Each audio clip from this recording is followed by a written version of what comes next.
After weeks of emotional buildup, missed chances, and heart-pounding uncertainty, the moment we've all been waiting for finally arrived: Alex and Spencer's reunion.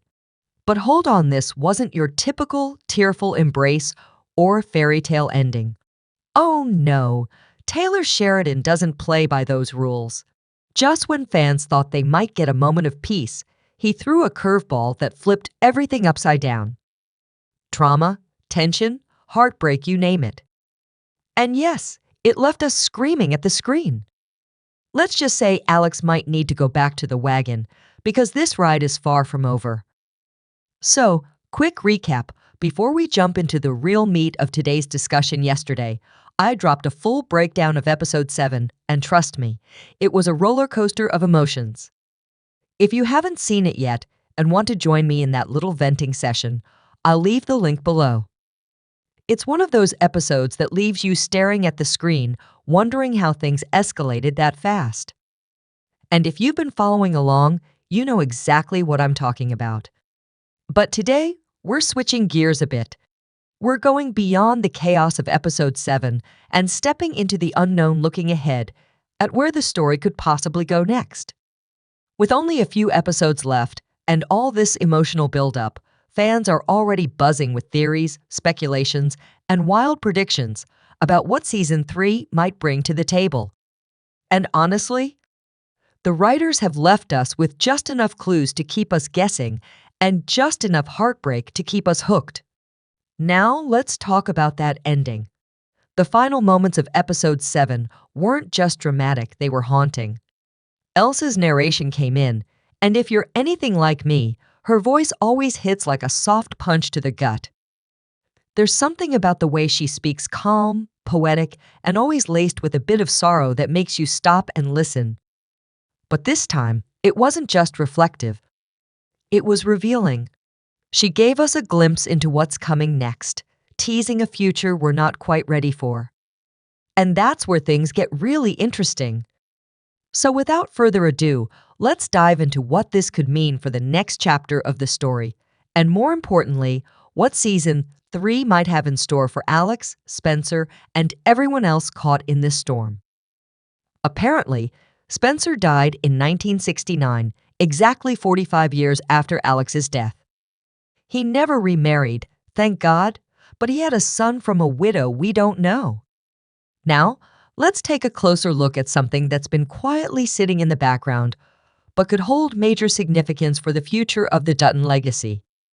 If we zoom in on the year Spencer dies, 1969, we're stepping into uncharted territory. And here's where it gets interesting. We have absolutely no clear picture who else is part of the Dutton household at that time. The only possible connections we can speculate on are Spencer's sons, if he had any, and potentially a child from Elizabeth and Jack. But beyond that, it's a whole new generation, a blank canvas. And honestly, it's one of the most intriguing mysteries the show has left us with. Just imagine the kind of stories that could unfold from that missing timeline. Who carried on the Dutton name? Who stood by the Yellowstone Ranch through the chaos of the 20th century? There's a deep, rich well of untold history waiting to be explored, and it's got fans, myself included, absolutely hooked. But hold that thought, we'll circle back to that in a bit. Right now, let's talk about the most pressing question on everyone's mind. What's next for season 3?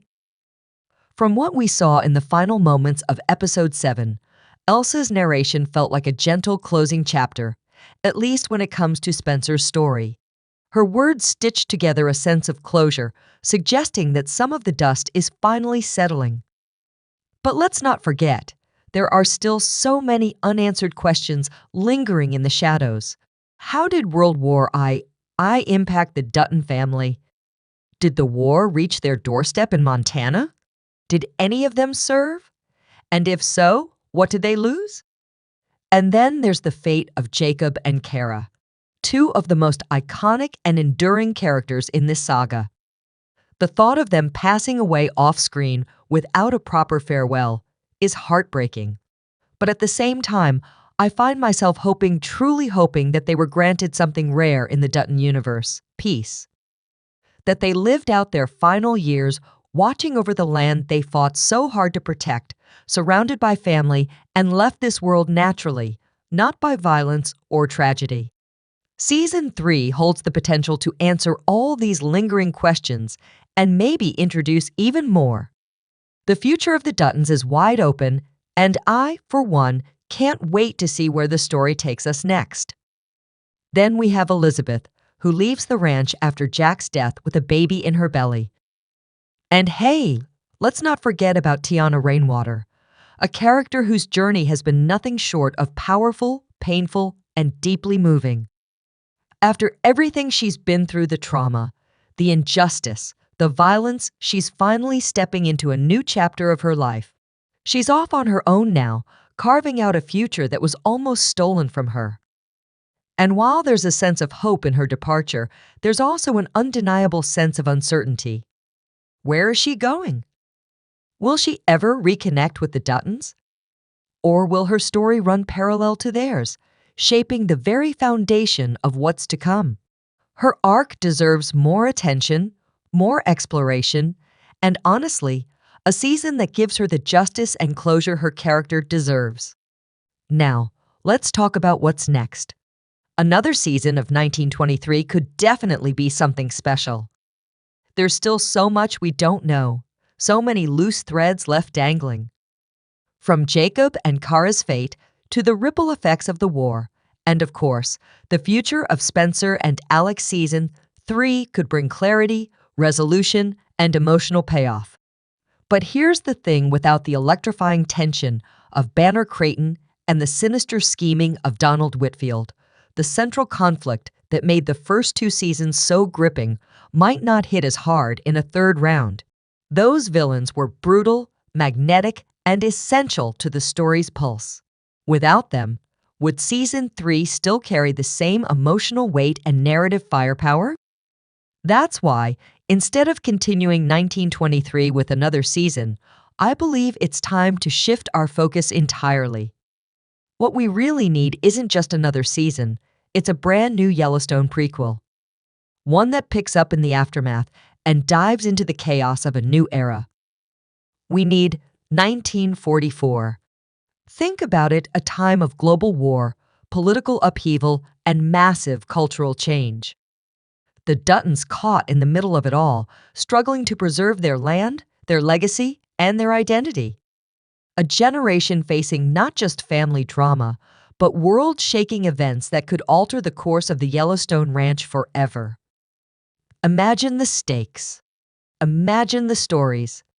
1944 isn't just a continuation, it's the evolution of the Dutton saga. And it might just be the bold, brilliant step this universe needs next. So, what would this show be about? First things first, if we ever get the Yellowstone prequel we've all been dreaming about, it would, of course, be set in the rugged heart of Montana. That sweeping landscape, those endless skies, the harsh winters and sun-scorched summers, it's not just a backdrop, it's a living, breathing character in the Dutton story. And this time, the year is 1944, right on the edge of a world forever changed. The war is nearing its end, but the wounds, both physical and emotional, are still wide open. And the Duttons, like everyone else, are just trying to hold on. Now, as much as I'd love to see Jacob and Kara ride across the screen again, those 2 legendary pillars of strength, grit, and grace, we have to face the reality of the timeline. 21 years have passed since the events of 1923, and the odds that they'd still be alive are heartbreakingly slim. As much as we treasure Harrison Ford's stoic power and Helen Mirren's unwavering fire, it's likely that their time in the Dutton saga has come to a close. But their legacy? That lives on. And you can bet it still shapes everything the Duttons do next. Which brings us to Spencer. We already know from Elsa's narration that Spencer never remarries. Whatever happened between him and Alex, whether tragedy or simply fate, he never found love again. So what we're left with is Spencer and his sons, trying to keep the family name and the Yellowstone Ranch alive in a world spinning out of control. But here's the thing, there's no matriarch, no strong female voice at the head of the table. And that's a huge deal. Because let's be real, the Dutton story has always thrived on the strength of its women. Margaret, Kara, Alex. These women weren't just wives or mothers. They were leaders, protectors, warriors in their own right. They brought balance to the brutality, heart to the hardship. Without a Dutton woman in the household, the family feels incomplete. It feels vulnerable. And if we're going to dive into a new chapter in 1944, we need that fierce female energy back at the center of it. The question is, who will rise to fill that role? Here's what I'm thinking. Let's talk about Elizabeth for a moment because her story is far from over. For some reason, I can absolutely see her returning from Boston, choosing to raise her child back on Dutton land. Maybe life doesn't unfold the way she imagined. Maybe she loses everything, her security, her future, even her family, and has no choice but to return to the only place that ever truly felt like home.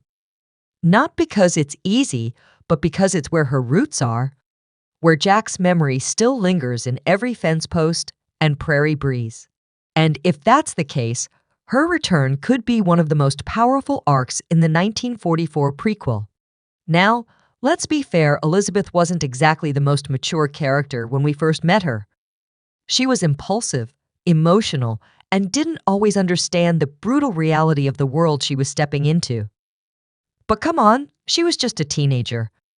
Thrown into a world of cattle wars, violence, and frontier justice, all while trying to be a wife, a mother, and a Dutton? It's no wonder she struggled. But by season 2, we saw something shift in her. A fire began to grow. She became tougher, more grounded, more self-aware. She started to carry herself not just as a girl in love, but as a woman ready to fight for what matters. By 1944, I imagine Elizabeth would still have that same wild streak, that spark of defiance and passion, but channeled in all the right ways. A woman shaped by grief and loss, but also by purpose. The kind of woman the ranch needs. And then there's the mystery that lingers. Elsa never tells us what happened to Elizabeth after the events of 1923. She simply disappears from the narration. And remember, Elizabeth was pregnant with Jack's child. That means there's another Dutton heir out there. One whose existence could reshape the entire family line in 1944. So not only is Elizabeth's return possible, it might be absolutely essential. I've seen some fan theories floating around suggesting Spencer's son was born to a widow, and a few even claim that widow is Elizabeth. Personally, I just don't buy it. Spencer and Elizabeth may share the weight of loss, but their stories never really aligned romantically, and forcing that connection would do a disservice to both characters. But here's what I can see Spencer and Elizabeth, side by side, managing the ranch. Not as lovers, but as survivors. As two people who understand the crushing responsibility of legacy, and who know what it means to lose everything and still keep going. That kind of partnership built on pain, perseverance, and shared purpose could shape the future of Yellowstone in ways we've never seen before. But when it comes to anything beyond a partnership between Spencer and Elizabeth, particularly the idea of a romantic connection, I just can't see it happening. And honestly, I don't want to. They both lost the great loves of their lives. Spencer and Alex's bond was forged through fire, war, exile, and heartache. And Elizabeth? Her love for Jack ran deep. It wasn't just youthful passion. It was raw, real, and tragically short-lived. Trying to weave those two characters into a romantic storyline would feel completely off. Not just out of character, it would feel wrong. On so many emotional, narrative, and even moral levels, it would undermine everything they've endured. Some wounds shouldn't be patched over with romance, especially when those scars are part of what makes the characters so compelling. That's why I really hope Taylor Sheridan doesn't take the story in that direction. He's a master at telling authentic, character-driven stories, and I believe he knows better than to force chemistry where it doesn't belong. What Spencer and Elizabeth deserve isn't a makeshift relationship. It's strong, individual story arcs that honor their past while shaping their futures. Let them lead, let them evolve, but let them do it on their own terms. And then, of course, there's the next generation. Their children. The true heirs to the Dutton legacy. 1944 would likely shift its focus to these young Duttons growing up during one of the most defining periods in American history. Imagine the challenges they'd face, not just as ranchers, but as the bearers of a legacy built on blood, grit, and sacrifice. That alone could carry an entire season or more. But hold up, we can't talk about the future without talking about Tiana. In the final moments of 1923, Tiana finally tasted the freedom she'd been so brutally denied. She lost everything: her family, her innocence, her safety, just to gain the right to exist as a free young woman. And now that she's walking her own path, far from the horrors of the boarding school, her story has never been more important. What happened next? Where did she go? Did she find peace, or was her fight far from over? Just like 1923, I believe 1944 will pick up her story again. And honestly, that would be amazing. Tiana's voice adds a vital, powerful perspective to the Dutton universe, one that reflects not just a family legacy, but the survival and resilience of an entire culture. Her journey deserves to be told. And I, for one, will be watching every second of it. Now, remember when I mentioned 1969? Yeah, let's go there, because that flash forward wasn't just some emotional detour. It meant something. It had to. We saw an older Spencer, weathered, alone, and kneeling near Alex's grave. And if that moment didn't hit you right in the gut, were you even watching? The scene was quiet, almost haunting. It wasn't filled with dialogue or drama, but the silence spoke volumes. It felt like closure, or maybe a prelude to something much bigger. And that's why I believe that after 1944, we won't just stop there. No, we'll push forward into an entirely new era, a 1969 spin-off that could be one of the most emotionally layered installments in the Yellowstone universe yet. Think about it: Spencer, in his later years, dealing with the ghosts of his past. His children, maybe even grandchildren, trying to understand the weight of their legacy in a world that's changing faster than ever. A world that's no longer ruled by cowboys and cattle wars, but by modern politics, cultural revolutions, and shifting American values. And let's not forget one very exciting detail. John Dutton. I was born in 1959. That means in 1969, we'll see him as a 10-year-old, just a kid, probably running around the ranch, already showing hints of the man he'll become. A man we followed for 5 gripping seasons in Yellowstone. Imagine seeing that early spark in his eyes. The beginnings of his loyalty to the land, his stubbornness, his sense of duty. That alone would be so special to witness. For longtime fans, it's the kind of callback that hits hard and stays with you. Now, let's talk timelines, because if you're like me, you're already wondering when we'll actually get to see all this unfold. Unfortunately, there's no confirmed release date for 1944, and as of now, 1969 hasn't officially been greenlit either. Right now, it's all whispers, rumors, and speculation floating around in the fandom. But one thing's for sure, making a show of this caliber takes time. You're talking about scripting, casting, set design, location scouting, and all the logistical hurdles that come with a period drama. Taylor Sheridan doesn't rush his stories, and honestly, we wouldn't want him to. So, being realistic, the earliest we could expect 1944 to hit our screens is probably early 2027. Painful, I know. But if the quality of 1883 and 1923 is any indication, it'll be worth the wait. Let me know what you think in the comments below and watch this next video.